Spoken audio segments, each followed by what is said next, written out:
Okay, so I just wanna do a story kasi sa Tres Terraces Condo, Lagro, Fairview, Manila, Philippines, merong mga mockingbird doon and sandali lang, alisin ko yung dumi sa mata ko.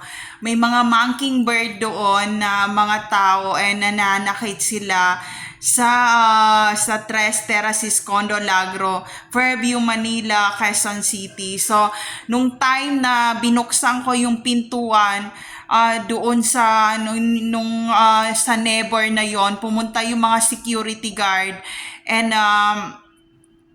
sobrang nakaka-atakot talaga kasi iba ang target ng mockingbird and nananakit talaga sila and hindi ako kaya ako nakuna ng 8 months talaga because the mockingbird slash albatross attack my condo and meron akong scratch dito sa my legs na hinatak talaga niya yung baby na palabas talaga sa aking tiyan.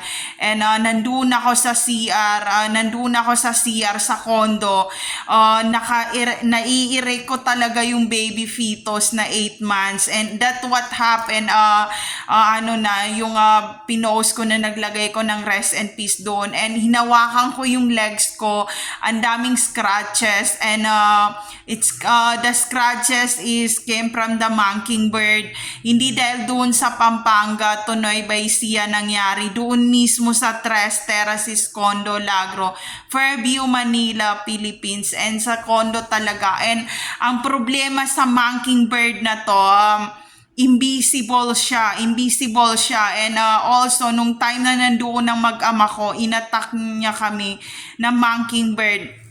Eto for the experience lang. Kung ikaw ay black belter, kung ikaw ay karate black belter or Shaolin Temple kids, malalaman mo ang mockingbird and kalaban ng mockingbird ang Shaolin Temple kids talaga ng mga Buddhism and nag-aawayan sila and ang Shaolin Temple kids kaya niyang kunin yung mga langaw or lamok na igaganon lang niya. Totoo yun. Mangyayari lang yung kung ikaw ay temple kids or talaga Buddhism.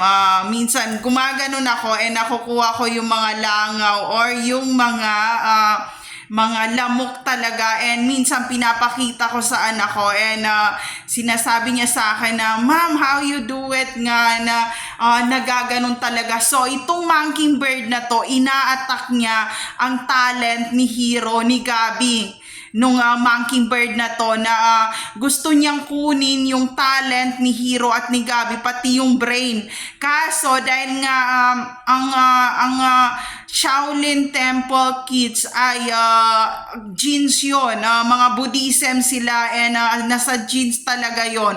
So yun ang problema kasi parang gusto niyang kunin ang aking third eye and gusto niyang akong saktan, pero sinasabi ko sa iyo mahihirapan kang saktan talaga ako kasi dumating na sa point na gusto akong saksakin ng asawa ko.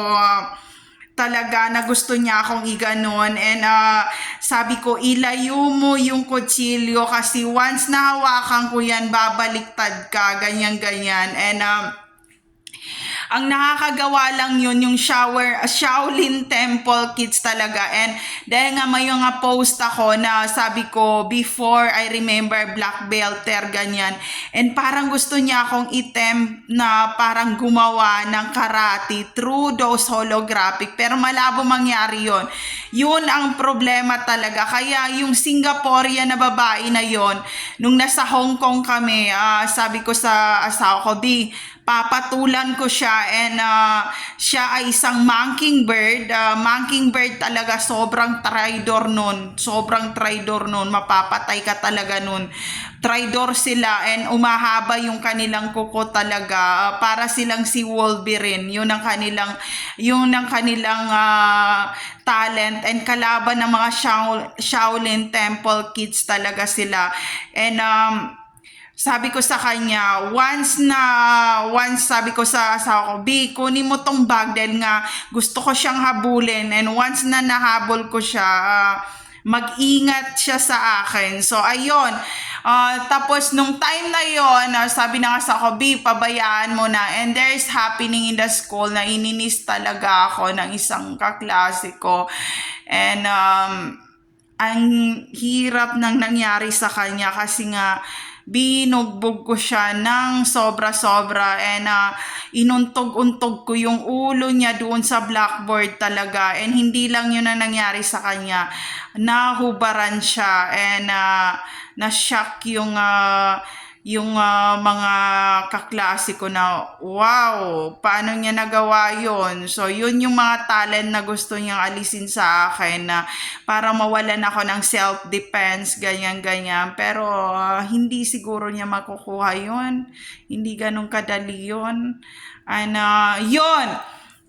Yun ang mga kaya nung nag-away naman kami ng asawa ko, and sinundo ako ng asawa ko sa may Tandang Sora. Nakita nung mga tao doon na biglang napunit ang kanyang t-shirt talaga sa sobrang galit ko, and gumanon lang ako, and napunit yung buong t-shirt niya, and nakaganon siya, and nakatingin ng mga tao, hindi ako nagpahalata. So, ayun. Yun ang mga moment na wag mo akong inisin talaga. So, yun. Nangiinis siya ng sobra-sobra yung mockingbird. And kahit sa school ni Hiro, sabi ko, Hiro, ignore them.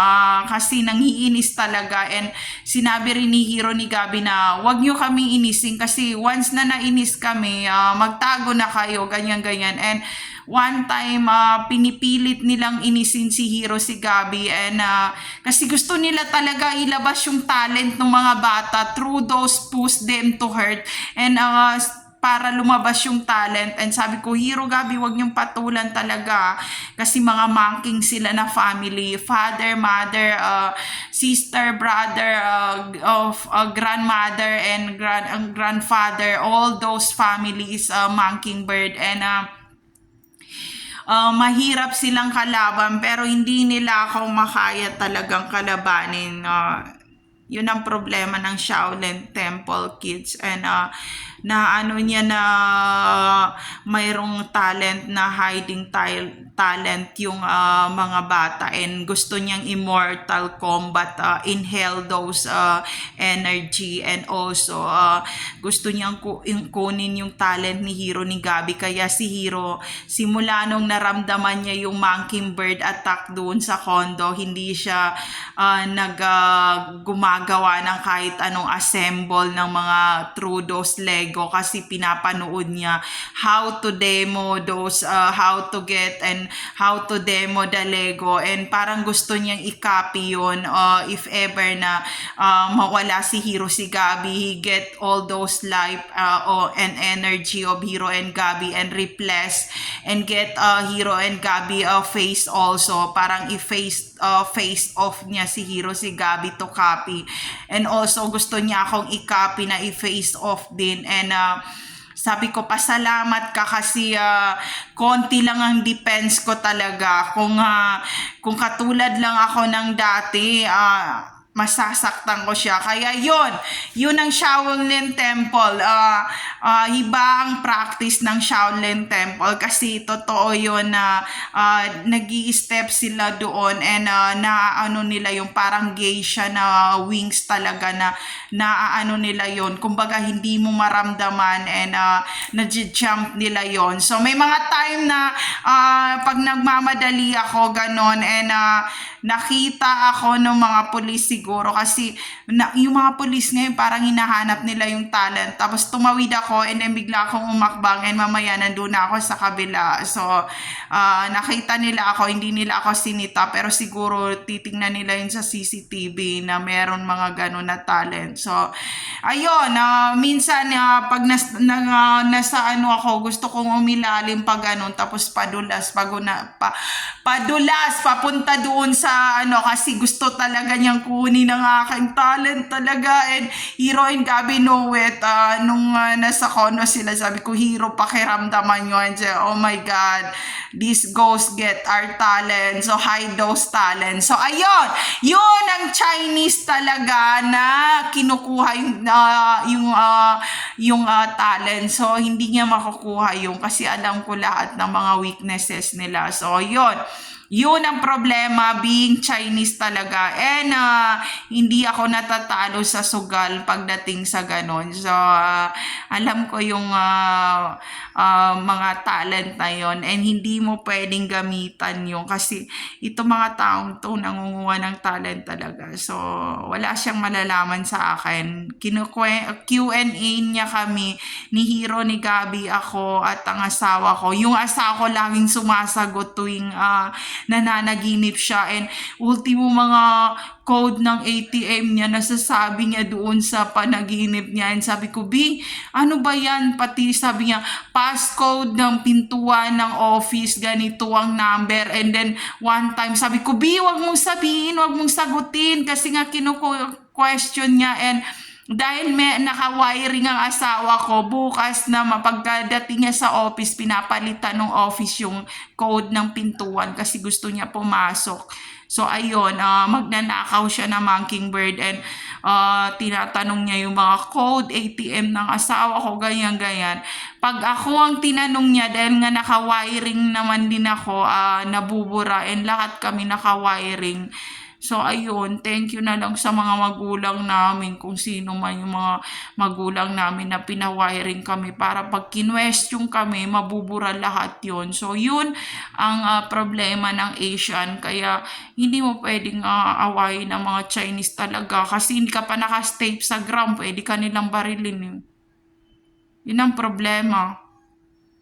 Kasi sa probinsya, pag sinabihan lang ako ng lola ko, kailangan ko ng pera, mamaya bigyan ko na siya ng pera. And then sabi niya, yun ang mga gusto ko, yung mabilis gumalaw. And ang mga pinsa ko sabi, paano niya naisip yun? So yun yung problema ngayon. So ayun, yun yung mga problema na yun. And nagyayari lang yung pag kinakailangan. And sa amin, apat talaga yung asawa ko ang laging nagsasabi na, Bibi, tulungan nyo muna ako, and nagtatawanan kami, ganon. Kasi nga, sabi, tulungan nyo muna, sabi ko, tulungan nyo, siya ko, Hero, Gabby, help, kasi nga sabi niya, Bibi, tulungan nyo ako, ba't ang bilis nyo? So, ayun, yun yung gusto nilang kunin. So, mahirap yun, and kino-question niya si Hero, si Gabby, na didistract, and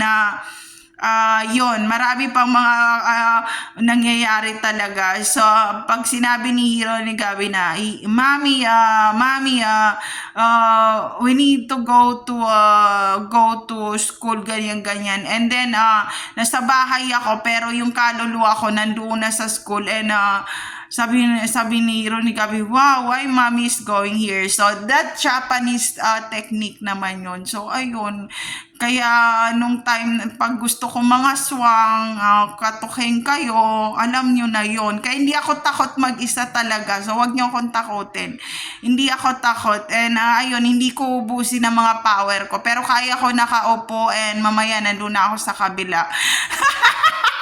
So, there's no safe place to all targeted individual out there. Take care always, everyone. And mga Shaolin Temple kids lang ang nakagawa nun. And yun ang laging nagtatawanan ng mga Chinese pagdating ng umaga kasi merong mga nagkakapaan dyan and nalalawan nila. So ayun, kahit dito ako, yung kaluluwa ko pumunta doon, yun ang technique na hanapin mo kung kaya mo kung pabagsakin. So ayun, kaya habang si Asian Boy at si Gabi ay nandoon sa ibang bansa, hindi sila makamoves doon. Alam ko kung anong gagalawin nila. And yun yung sinasabi nila, hindi pwede mawala ang mami sa team kasi alam niya lahat. So ayun, there's no there's no safe place to all targeted individual out there. Take care always, everyone. Mahirap maging black belter. So, alam ko yon kasi meron din sa probinsya ng mga black belter and naiinis siya. Sabi niya, bakit lagi ako nauunahan? So, ayun, yun yung problema. Medyo ano lang yung mga Chinese na ganon. So, yun ang mga Chinese na kumbaga mga hitman or hitman talaga or sniper shooter talaga sila. So ayun, yun ang mga mahirap na kalaban sa school and ayun, naisulat pa niya, alam ko na. Yun ang problema. So aalis ako sa team. So ayun! Ayun lang, friends! Natakot kasi may mga ginagawang kasinungalingan talaga, nahuhuli sila, maya-maya sila gumagawa ng kasinungalingan. So ayun.